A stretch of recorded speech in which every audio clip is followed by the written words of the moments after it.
நேர்களே, காசாவில் நாளாந்தம் நரபலி நடந்து கொண்டே இருக்கின்றது. விமான தாக்குதல்கள், தரைவழி தாக்குதல்கள், போர்டர் எல்லைகளில் யூதர்களின் நம்ம ஊர்ல ஊர்காவாலிகள் போன்றோ தாக்குதல் நடந்த வண்ணமே இருக்கின்றது. நேற்று வியாழக்கிழமை பலஸ்தீனியர்கள் 48 பொதுமக்கள் கொல்லப்பட்டிருக்கின்றார்கள். இதுவரைக்கும் இந்த இடிபாடுகளுக்குள் 10,000 மக்களின் பொடிகள் கிடக்கின்றதாம். இதே நேரம் லெபனானில் இஸ்ரேலில் தாக்குதல் தீவிரப்படுத்தப்பட்டு வருகின்றது. அங்கு ஹிஸ்புல்லாவும் ஐடிஎஃப்பும் மோதிக்கொண்டே இருக்கிறாங்க. இஸ்ரேலிய தாக்குதலில் கொல்லப்பட்ட 10,000க்கும் மேற்பட்டோர் இடிபாடுகளுக்குள் புதைந்து கிடக்கின்றனர் என்று காசா அதிகாரிகள் தெரிவித்தனர். உடல்களை மீட்க சிறப்பு சர்வதேச மீட்பு குழுக்கள் மற்றும் கனரக உபகரணங்களை காசாவிற்குள் அனுமதிக்குமாறு அவர்கள் சர்வதேச சமூகத்தை கேட்டுக் கொண்டிருக்கின்றார்கள். நேற்றிரவு சியோனிச அமைப்பு முழுவதும் 3 தனித்தனி சம்பவங்களில் 3 இடங்களில் 48 பலஸ்தீனியர்கள் கொல்லப்பட்டனர். அதே நேரத்தில் 48 பலஸ்தீனிய சமூகத்தில் கொலை வழக்குகளில் எண்ணிக்கையும் அதிகரித்திருக்கின்றது. கிழக்கு அல்-குட்ஸ் ஜெருசலம் ஏதோர் சுற்றுப்புறத்தில் 19 வயது வாலிபர் ஒருவர் சுட்டுக் கொல்லப்பட்டும் காயமடைந்திருக்கிறார். அவர் மருத்துவமனைக்கு கொண்டு செல்லப்பட்டார். அங்கு அவர் இறந்து விட்டதாக அறிவிக்கப்பட்டிருக்கின்றது. ஹைபாவை சேர்ந்த 22 வயது வாலிபர் ஒருவரும் அல்-ஹாமில் இருந்து திரும்பிக் கொண்டிருந்த போது அடையாளம் தெரியாத நபர்களால் சுடப்பட்டார். அதாவது சில இந்த போர்டர் எல்லைகளில் பலஸ்தீனிய மக்கள் வரக்கூடாது சொல்லி ராத்திரியான கண்டறிந்தவெல்லாம் சுட்டு தள்ளார்கள். பலஸ்தீன ஊடகங்களால் முராத் யூசுப் என அடையாளம் காணப்பட்டாலும் இளைஞன் மருத்துவமனைக்கு கொண்டு செல்லப்பட்டு பின்னர் காயங்களால் இறந்திருக்கின்றார். நடுவழியிலே அதெல்லாம் வெடிப்பட்டு தப்புற மாதிரியா இப்ப கண்டுபிடிக்கிற துப்பாக்கிகள். வாடி அராவில் வேறு இடத்தில் 32 வயதுடைய ஒருவர் வேலையில் இருந்து சுட்டுக் கொல்லப்பட்டார். சாட்சிகளின்படி கொலையாளி காரில் இருந்து இறங்கி பாதிக்கப்பட்டவரை வரவேற்று வெல்கம் பண்ணி பின்னர் அழகா கூட்டி வந்து வெல்கம் பண்ணி வாமச்சான் போமாச்சான்னு சுட்டு தலையிலே தடவி தோல்லையும் தடவி சுட்டு கொண்டு போறான். எப்படா நடக்குது இது? பின்னர் துப்பாக்கி சூடு நடத்தினார். மருத்துவ குழுக்கள் அவர் சம்பவ இடத்திலே இறந்து விட்டதாக தெரிவிக்கின்றார்கள். இஸ்ரேலிய ஆக்கிரமிப்பு போலீசார் 3 வழக்குகளை விசாரணை செய்து வருவதாக இஸ்ரேலிய ஊடகங்கள் தெரிகின்றன. எப்படா நீங்க ஊடகத்துக்கு தெரிவித்தால் எப்படா நீங்க விசாரணை பண்ணிக்கிறீங்க? நடக்கிறதா?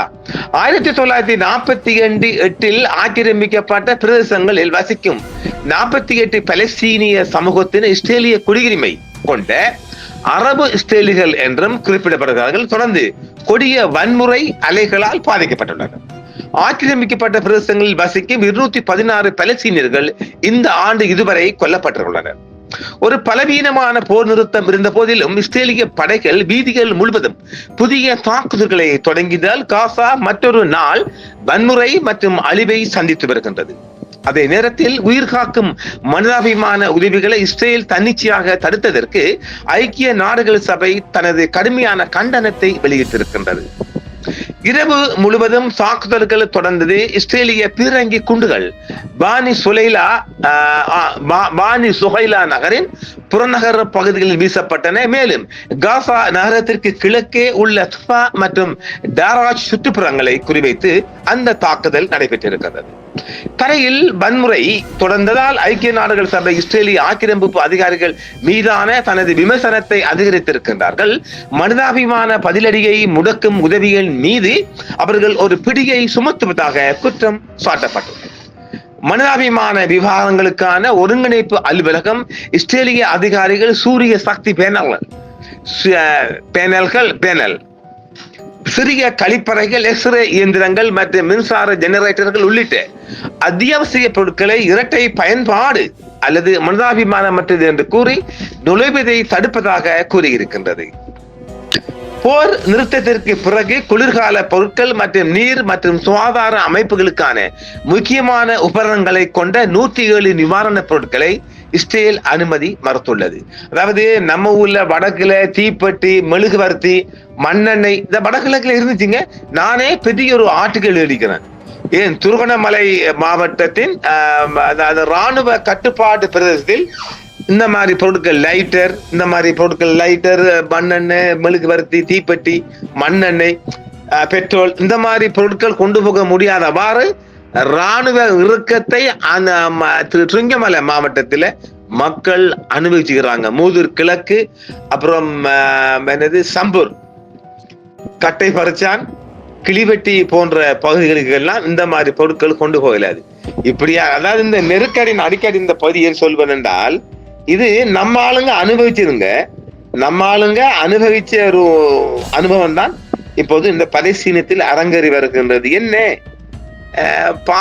பேசுற பாசம் மட்டும்தான் வித்தியாசம், மத்தெல்லாம் நம்ம மனுஷங்க தான், அவ்வளவுதான்.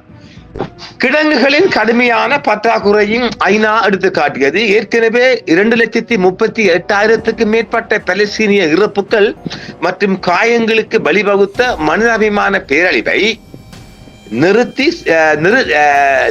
நிவர்த்தி செய்வதற்கான முயற்சிகளை மேலும் தடுக்கிறது. மேலும் இது 2,38,000 மேற்பட்ட பலஸ்தீனிய இறப்புகள் மற்றும் காயங்களுக்கு வழிவகுத்தது. அவர்களில் பெரும்பாலானோர் பெண்கள் மற்றும் குழந்தைகள் மற்றும் மோசமான பஞ்சம் என்றும் சொல்லப்படுகின்றது.